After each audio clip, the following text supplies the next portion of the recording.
Kia ora koutou. So today we've got Aroha giving a presentation. So Aroha is Associate Investigator of the Maurice Wilkins Centre for Molecular Biodiscovery. And she's co-investigator here at campus on a study looking at the impact of chronic health conditions on family and whānau over the life course. So Aroha holds an MBA from Southern Cross University and has worked across the public, private and international sectors. And she has a passion for improving Pacific people's health and well-being, which led her to complete her doctoral degree in 2010. So today, in that vein, she's going to be talking about caregiving experiences in Pacific families where a family member has a chronic illness. So I'll pass on to Aroha. Thank you so much. Thank you very much for the welcome, and I'd like to greet you in the Rotuman language from the island of Rotuma, where my father comes from. Not ia e Māori, ngā ngāti ake koa. Today I want to talk with you about the Pacific family carers, younger carers, and the experiences of providing care at home for a family member.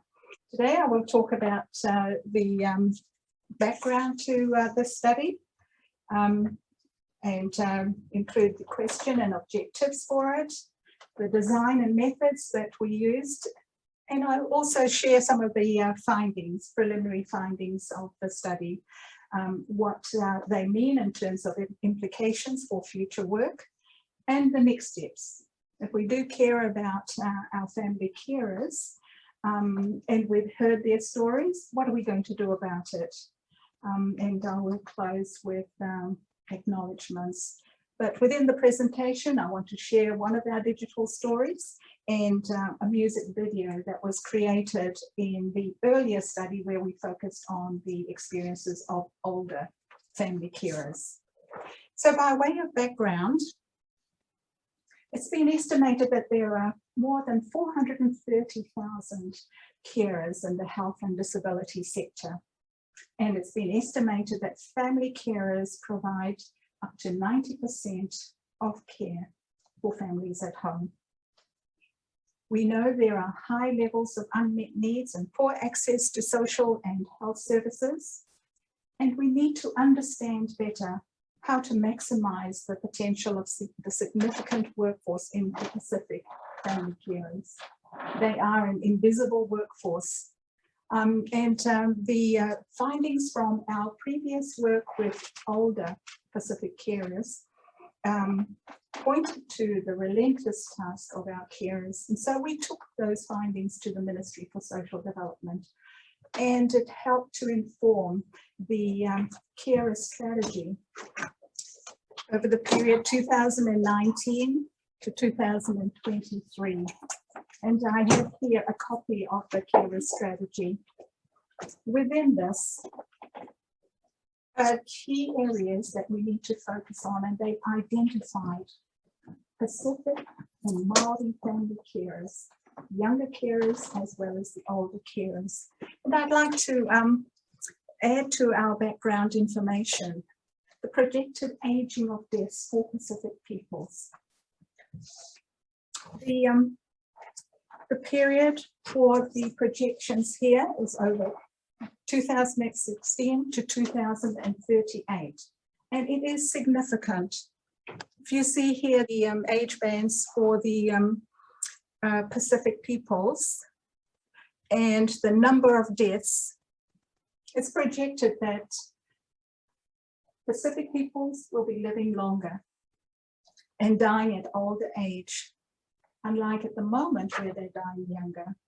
And the key message here is it will provide challenges for service and programs for family carers, health service delivery, and what are we going to do about it? Because this is a significant aging of deaths in the Pacific population.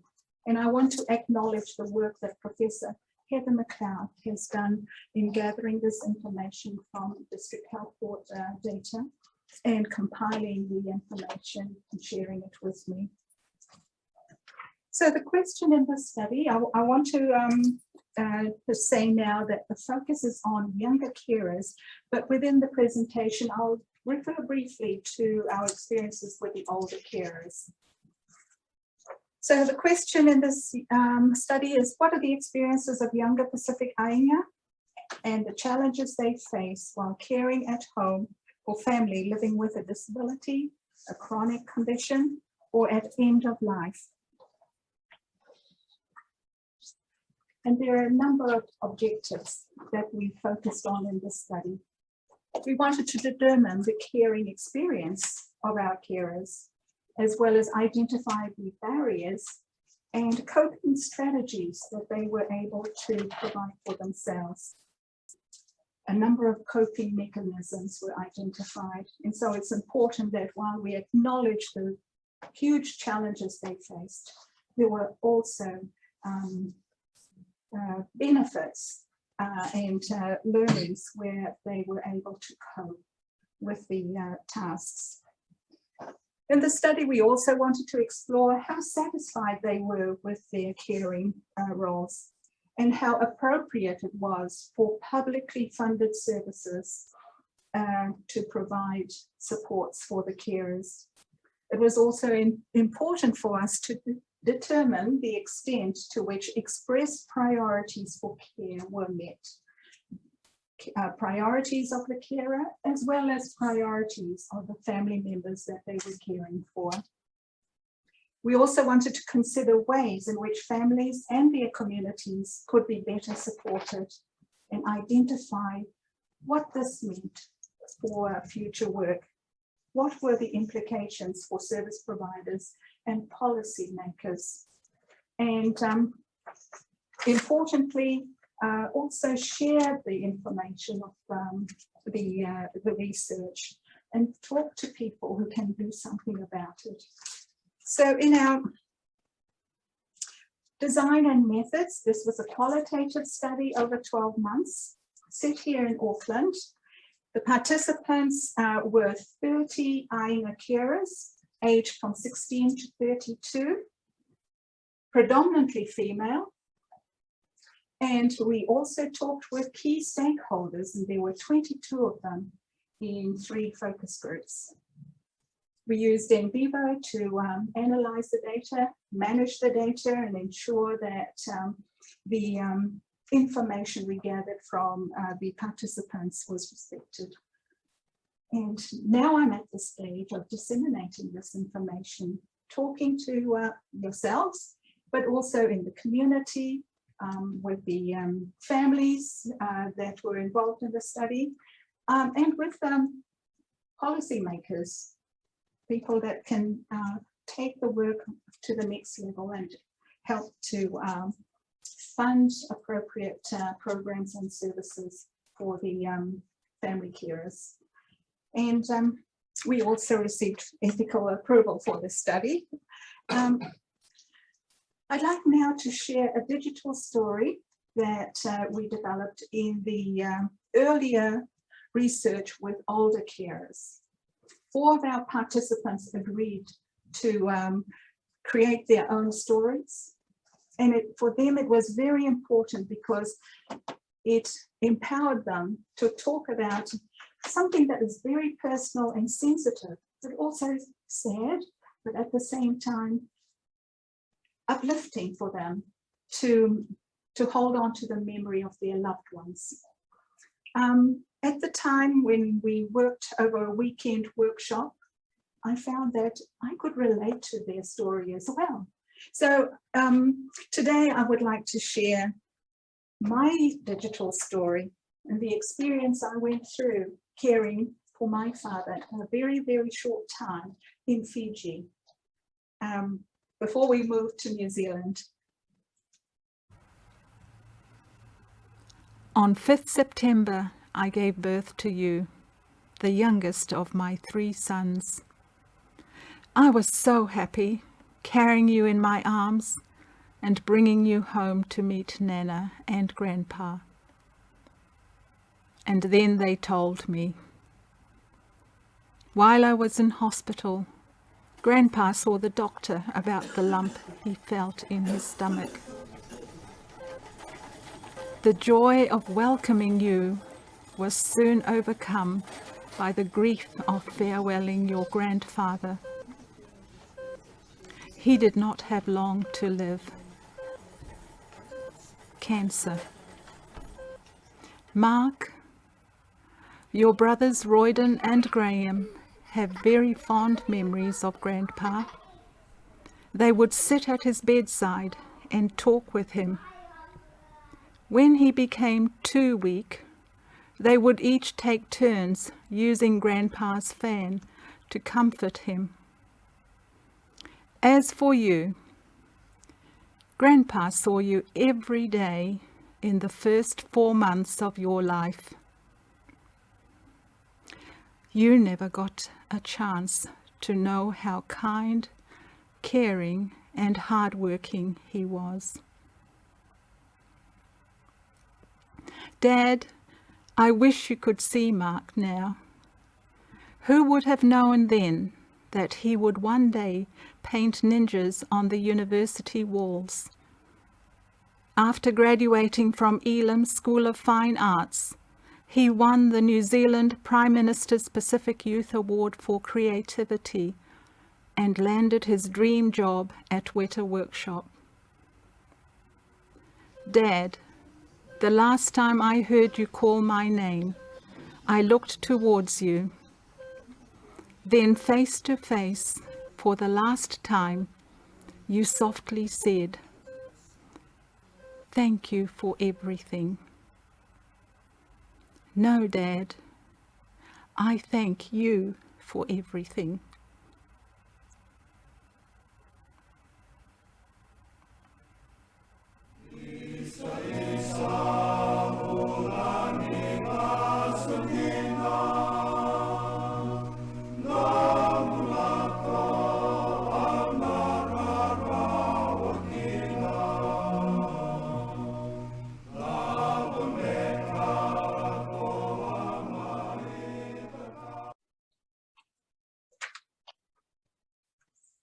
Now I'd like you to think about the young carers today who are looking after the family, whether a younger sibling or an older family member, and focus on the tasks that they go through.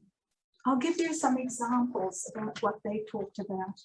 In terms of their role, it was occasional, but for many, it was full-time. This role is more like full-time work. And if family member is bedbound, it is more like a 24/7 carer. And that was some of the information from a younger carer. Also from another younger person, it was an honorable and sense of duty. So ever since I was born, literally raised by my grandma, and over time, as I watched my grandma grow old, while she was watching me growing up as well, things started to hit the fan in terms of her health. I guess it's just my turn, giving back that sort of care for her that she gave me since I was a little girl. And for most Pacific people, when you talk with about caring, they'll tell you that we have been role modeled since childhood of how to care for our own people. Someone I can remember in the focus group said, you know, amongst our children, if they can hold a tea towel, they can provide some form of care, even if it's just sitting by grandpa's bedside. Or if grandpa is just watching the children playing, singing songs or dancing for them, it brings them comfort and joy. Tasks were wide-ranging, and they were perceived as doing everything. For example, from a member of the focus group, and her experiences watching her son at home, she said, "My son, he does my dad's dialysis. So he's actually my dad's dialysis nurse. And here's a grandson looking after his grandfather a teenager, and sets up his dialysis before he goes to school. From another younger carer, I get his pills ready for him to take. He also has diabetes, so I have to get his insulin ready. So these are very important tasks that our young people are doing at home with very little to no recognition at all. And while the jobs are relentless for them and very stressful, they're coping with schoolwork, or if they are employed, they have to deal with that as well. Some have quit work to care at home. Others have quit school also to provide care. And some of the challenges they talked about related to communication issues, particularly in language. Not all speak the language of their grandparents. And so it was sometimes a struggle to understand what they needed. An example of a young carer who is part Māori, grandfather is Tongan. She's the full-time carer for him.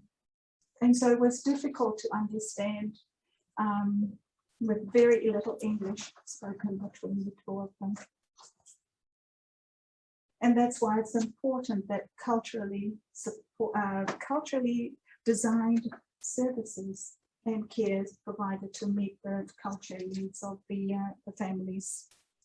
Schooling and other commitments, you sacrifice a lot. Like you don't realize how much you miss out on or how many things you have to just say no to, just to be able to help my grandparents out. From another young carer, when my dad first had his stroke in 2017, I was studying at Unitec. I had to drop out of my studies. I felt pretty gutted, but that's my dad. Can't do much since I'm the youngest, and often responsibility falls on the youngest person in the family. There was a similar case in the previous study with the older carers. It was the youngest daughter in the family who cared for her mother initially, then dad, until they both passed. There were also very practical challenges in terms of transport, driving them to their medical appointments or to hospital, lack of training, considering all the care that they're providing, and also the setup of the home. It wasn't adequate. There's an example in our study of a teenage boy. He was 16 years old at the time when his father had a stroke. Dad is now bedridden. And the son is 19 years old now. For the past 3 years, he would carry his father down the stairs to go to Middlemore Hospital and then back up the stairs again when he returned home because his bedroom was on the first floor. And despite people knowing about the home that they are renting, very little to nothing has been done on how they can be moved into a single level home to make it easier for them. When I spoke with the son and father and asked what were their needs, what would help them in their situation, son would say, oh, we're fine, accepting of their situation, appreciate what we have.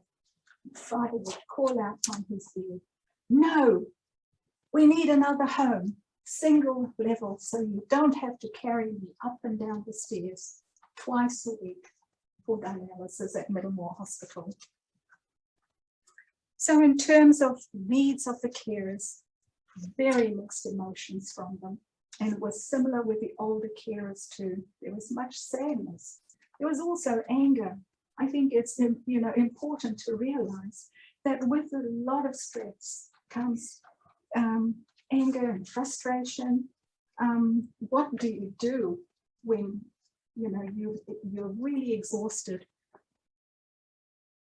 And from the a younger carer, Oh, it's hard. It's really hard in terms of my mental health and my well-being. The caring role is just so stressful.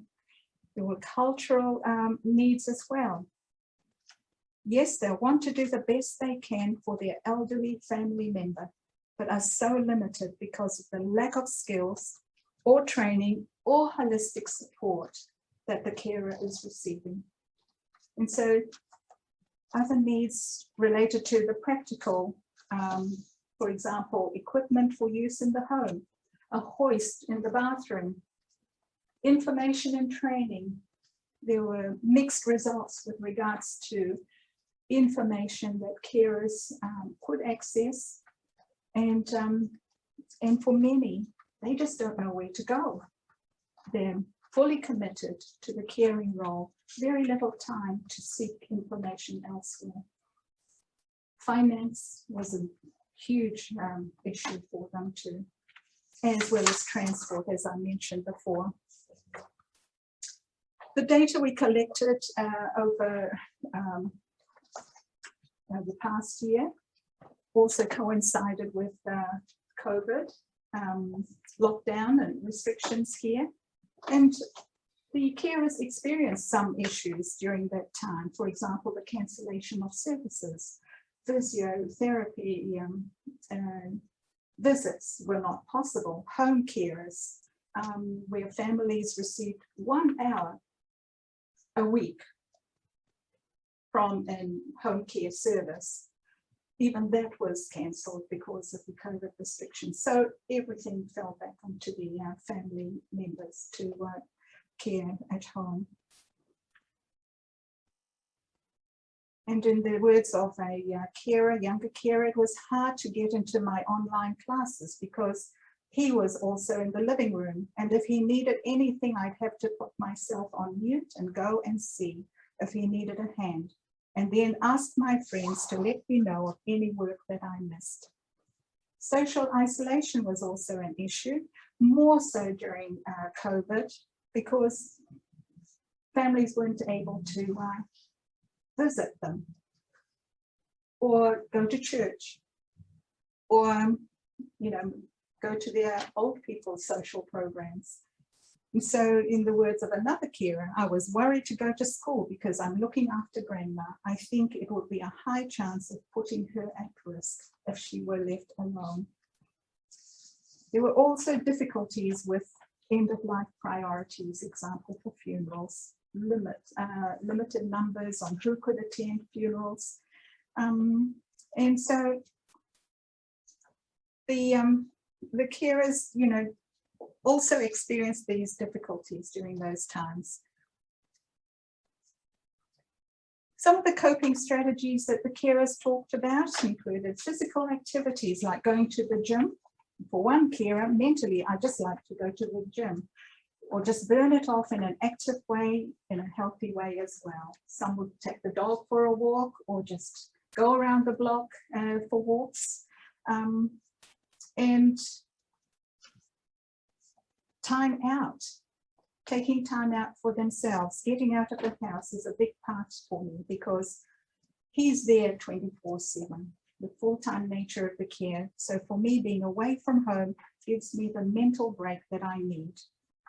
And also belief in the caregiving role. Faith and the church community played a big role for them. It's quite rewarding just being able to do small things for my grandparents. You see a big smile on their face at the end of the day, and you feel grateful that you're able to just do something for them. And that was very satisfying for them.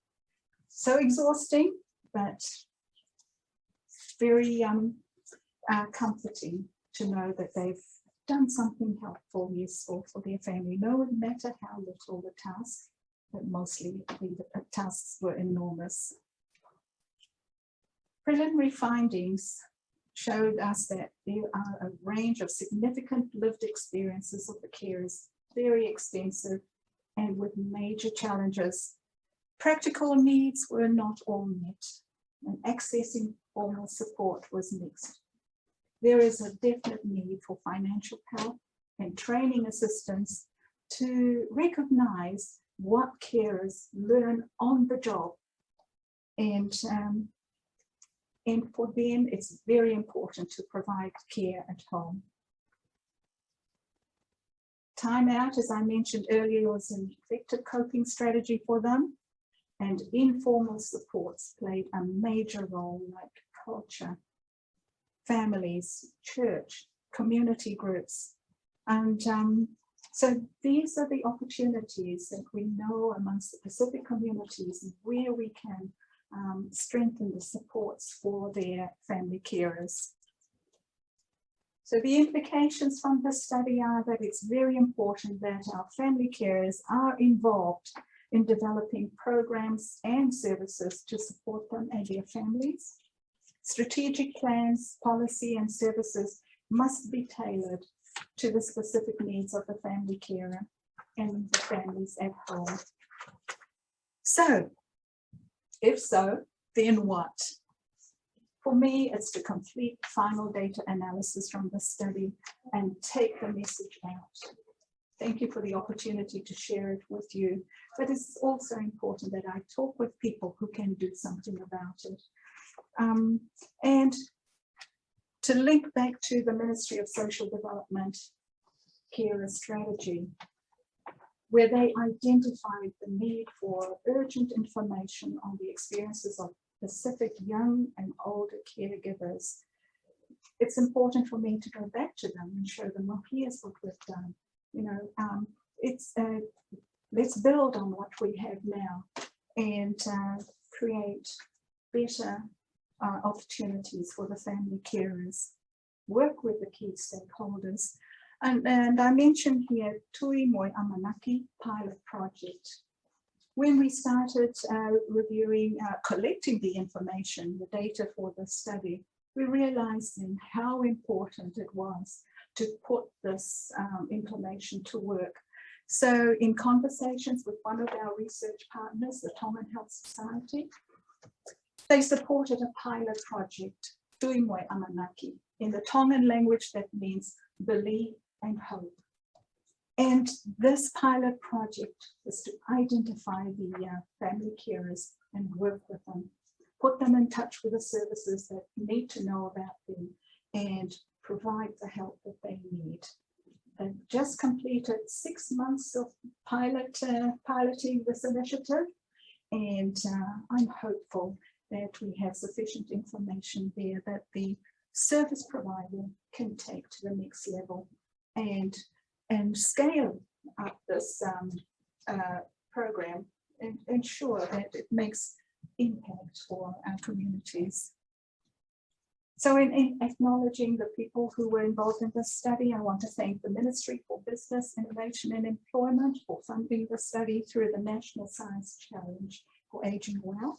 That's administered through the University of Otago.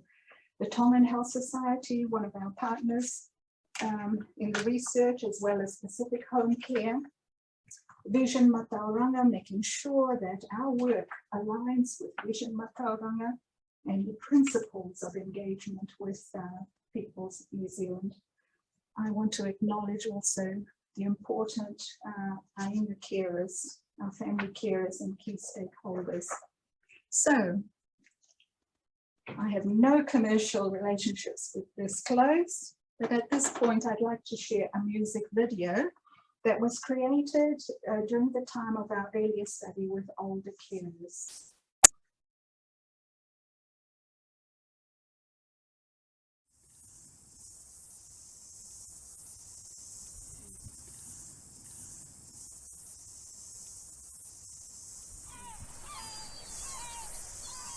I loved that lady until she died. I tried my best to do it. What I promised to God, I will look after until she died. Forget about the other thing. Make her happy and carry on until she's gone. This is how I love and how I do to looking after. And I'm so happy she died very peaceful. Love each other, this is it. Yeah, no one's perfect, but all you have to do, just try. If you let me, I'll take care of you. can hold it down for life, 'cause I can be your sunshine. So everything will be just fine. I promise things will be alright.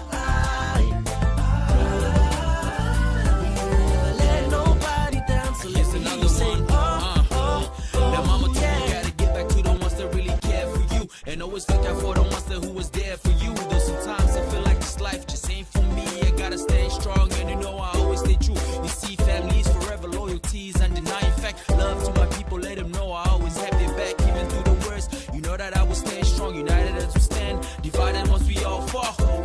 You see the life that we live in, when we always find a way from situations that we given. We gotta stay ahead, and we always stay driven. One thing we never do is we never give in. So all my people, throw your hands high. If you love someone, you stand by, and you cater for the needs and promise to be the shoulder they lean on through the hard times. Yeah. and we can hold it down for life, 'cause I can be your sunshine. So everything will be just fine. I promise things will be alright. Never let nobody down. So let me hear you say, oh, oh, oh, yeah.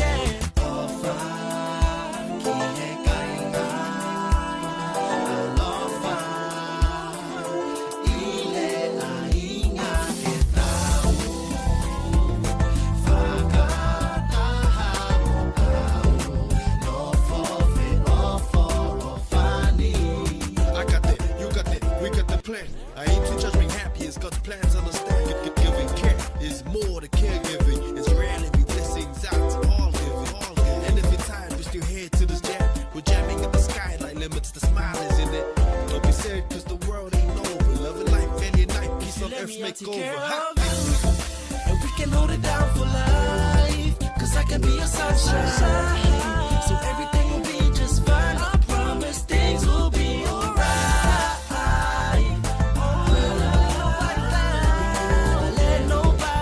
So let me hear you say, oh, oh, oh, yeah.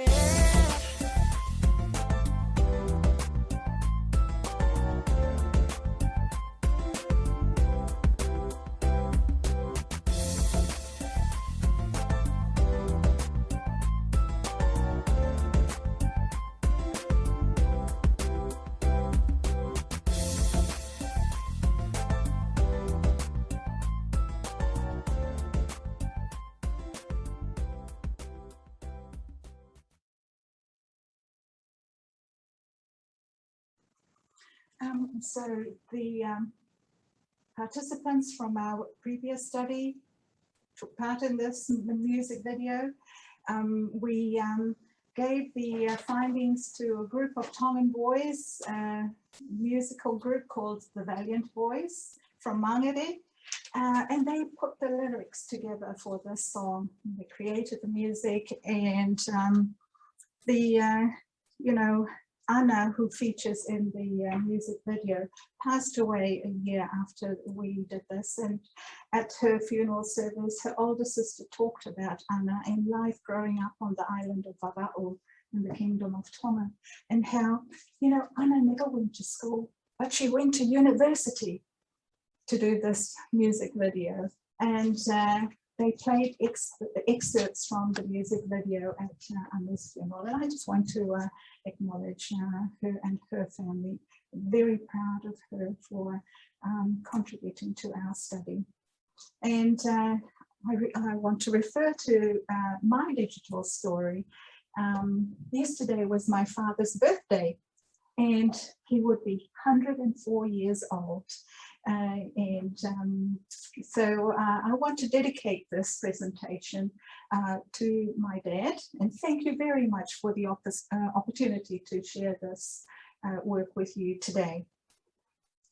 So finally, if there's any information you want about the study, email me at o.hughes@auckland.ac.nz. We have a website, we are the Pacific Ocean, and the 5 digital stories are available on our website, as well as the music video and a summary of how we came to do the summary and the music video, and why.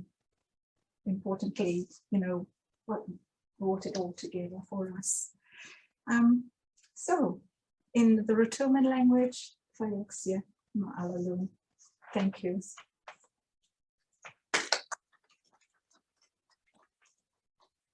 Thank you so much for that offer and for sharing your personal digital story and the lovely video as well. It was beautiful. I'm a quant researcher, but I can really appreciate the sort of context and emotion that comes through in that qual research as well. I'll pass it on for questions. Do we have any questions for offer? There might be some in there. Yes, Barry. Firstly, thank you for giving your email summary piece of it, so that's good, thank you. There's one here. Thank you for sharing the beautiful digital story offer and the stories of your participants. I hope they receive more support due to this research. Did you have any issues recruiting enough participants for your research? Any particular techniques that work well for recruitment? Do you want to repeat that? Yes, so the question was around recruitment. Did you have difficulty getting recruitment, was it? And were there any tips around techniques for recruitment? Yeah. Recruitment is an important phase of the research, and without the participants, there'd be no research. So what's important is that you have connections with the community.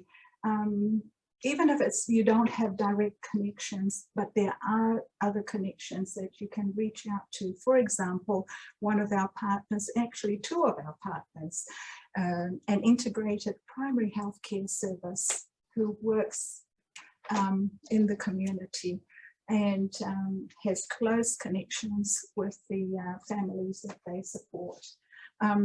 Pacific Home Care was another partner, and they provide home care services for Pacific families. So that's important to be able to connect with the service providers, who in turn reach out and have the links with the Pacific communities.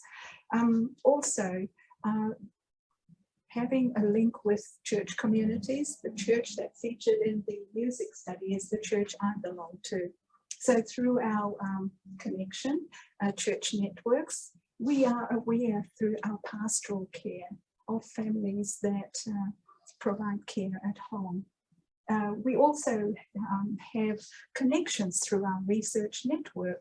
For example, other colleagues who are working directly with clinicians at our hospices. So it's very important to have these direct links. Be aware that for Pacific, researching Pacific people, it's important that you have a connection to them. And you know, you're able to establish the trust and good relationships with them to make them feel comfortable and willing to take part, and they can see the value of what they can contribute to the research. Yeah, that's great. There's a lot of chat, I think, as well, just to comment on that, about, you know, the university shifting to this like transdisciplinary focus. And I think there's not a lot of still understanding of what that is, but I think that the study really exemplifies that, like working with the community, using different connections within the community in different levels, and also the way that you're sharing that information too in different mediums, which is really cool. Yeah. Yes. Kia ora, thank you. I'm very interested in your 16-year-old carers. And so I was just jotting down, because I noticed your range was 16 to 32. And how many of your carers were under 20? Average age was 21. Majority were under 24. There were, I think the one was age 32, but the majority were the teenagers. So what sort of duties would 16-year-olds be doing in relation to caring? Because, you know, the roles of caring are quite extreme. Everything from just going to the shops and collecting an item to actually doing the full toileting. And so I kind of got here a bit late, and perhaps you'd actually mapped out the tasks that they were doing. I'm not sure. The tasks were extensive. It ranged from occasional care to everything, doing everything from personal care bathing, dressing, feeding, cooking, and those were the carers who were full-time carers at home. And there were the teenagers who quit school to look after a parent. That's a major issue that needs to be addressed. So paid or unpaid? Unpaid, clearly unpaid, and wasn't aware of what services are available to help until we were introduced to the family, and through the pilot project, Tuimoi Amanaki, be able to do something about it, and not wait for results to be disseminated, but to actually put it to work, take action immediately when you know that something is not right here. For example, the son who was carrying his father up and down the stairs and doing that for 3 years. So are there any carers that you've not documented here that would be under 16-year-old, under 16 years and doing this job, doing this role? I'm not aware of under 16-year-olds who would be the dialysis nurse or grandparent, but he is a teenager providing that care for his grandfather at home. However, I am aware that under 16 years old, they may not be the primary carer, but they are providing some sort of care at home. Even if it's a child, saying grace for a grandparent or parent, blessing their food before meals, that is seen as caring. And these are the positive sides of caring, where you're learning and developing skills, growing that empathy and love for your family. And so that's why it's important that we know these things and we do something about it. I guess that brings me to my next thought around the fact that when we have to fill out ethics forms, ethics applications, there seems to be this focus on, is it under 15s or under 16s? Under 16. So it would seem to me that there needs to be a conversation with the ethics committee about the fact that, just because you turn 16, there's a lot of responsibility, and how do they get to that royal number of 16 is when you need to, I don't know, I just feel that if we're going to improve some of the systems that we have to work within the university, that we need to take these conversations or these findings back to the ethics committee and say, hey, look, we've got people at a 16-year-old taking full responsibility for how can we make the ethics process better so that we can include others who might be under 16 that are doing these jobs, and how can we make it less taxing for the researchers and for the families, and get this understanding that a number is not a firm number. It's a relative thing moving, and I think just going forward, and I'm thinking about ethics process here. I don't know if you know where I'm going with this, Barry, but what I'm thinking is that at the moment we're constrained by all sorts of things because of the numbers that are given to us when someone becomes an adult, when someone leaves school, that's when they. But I do think that we need to have dialogue with people making the rules around the research we do, that there should be this fluidity and flexibility, and that's what your research is showing to me. Yes, and so for under 16-year-olds, I would need to obtain parental or primary care. Which is kind of ironic, seeing the role that they're in. Yes, and so because the study with the younger carers was restricted to a 12 months period, I knew I'd be constrained by time to complete the recruitment. Therefore, I opted for this younger age group, and one of the age groups that has been identified because of the impact on their schooling and employment. However, clearly under 16, definitely providing care at home in some form. That might be that. So that seems to me like an untouched or an unmined area, which would be really important to looking at Māori and Pacifics. And they're growing up with siblings who may have Down syndrome. One of the families in my study, The daughter is now 45. in But her what it 40s. shows to me is that But age is irrelevant. Yes. Age is irrelevant with regard to caring. Okay. So, Hillary. Oh, kia ora. Maybe not included in your study, but I wondered about young people who refuse to care. Just from a personal situation, a girl who lived with her grandmother. Grandmother had a stroke. The girl was already acting out quite a bit. She said told she could live there if she upped her game. I didn't really think she would be able to, and she couldn't. So then she had to be placed somewhere else because she couldn't care for her grandmother for whatever reason. She wasn't willing to. It was quite an unhappy sort of situation, and I'm wondering how these ones that you're talking about who are doing it, how they got chosen. Did they get chosen because they had the right sort of skills, the right relationship with the person they were caring for, or was it a bit random? And did you run into stories about people who refused to care? No, I didn't run into people who refused to care. Rather, it was the opposite, who are committed to caring. For example, the grandchild who was raised by her grandparents and growing up, in her own words, watching her grandparents getting older, and the grandparents watching her as she grows up into a young lady. Now has quit school to look after her grandparents. Grandfather has passed. She's continuing the caring with her grandmother now. And yes, realizes that and acknowledges that her life is put on hold to look after grandmother, but she's committed to it. She said, that's my giving back to grandma. And so the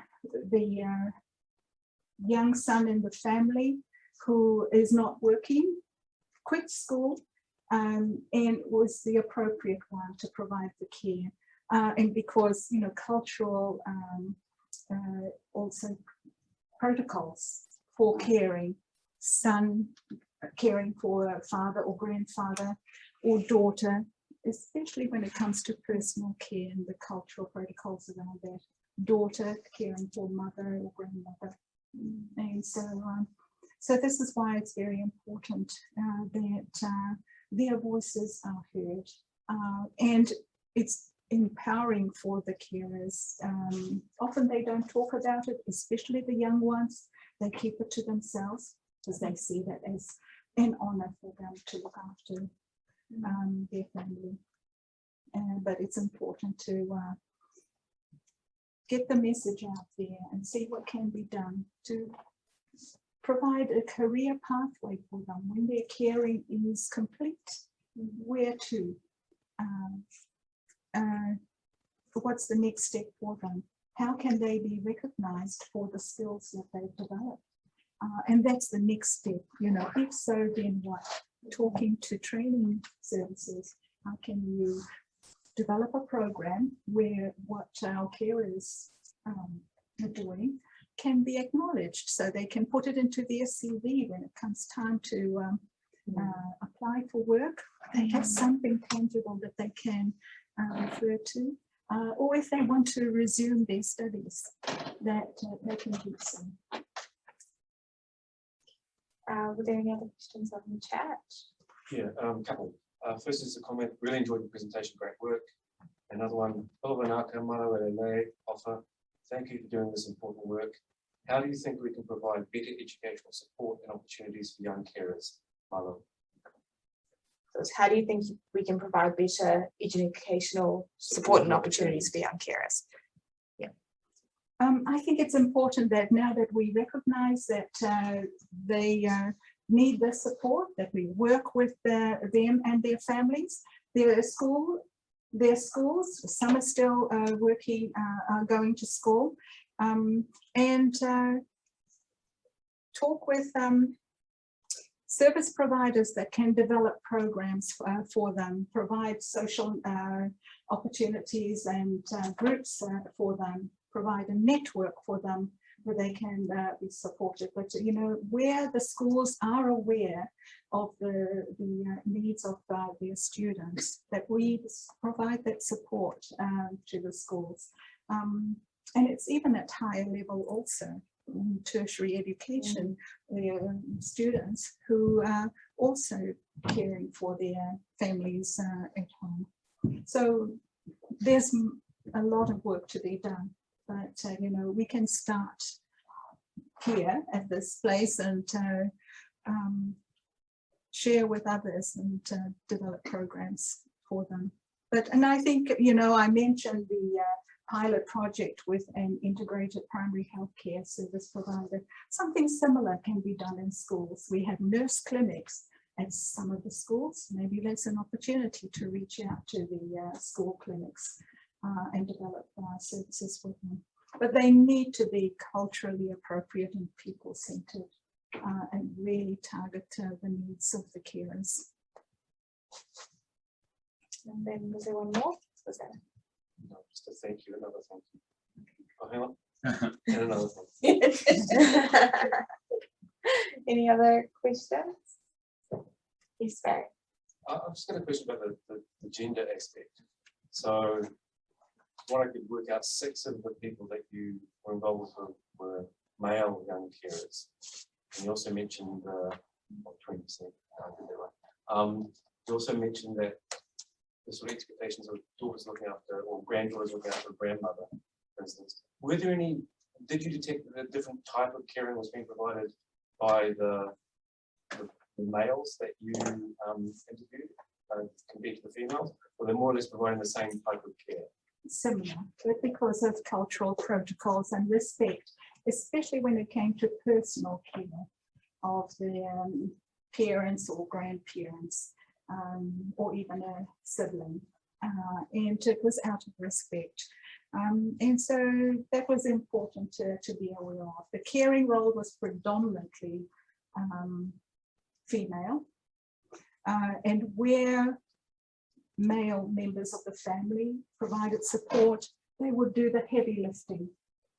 And so, but in circumstances where there were no female members in the family, it was the sibling, the brother, or father or uncle that provided the care.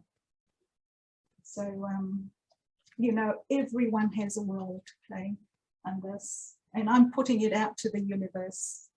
If you can do something in your community and your own networks to highlight the needs of carers and the amazing work they're doing. This is an invisible workforce that we need to tap into, and the huge potential that they can contribute to us in terms of what they know, what they do, and how they can pass on that knowledge themselves to others by sharing their stories.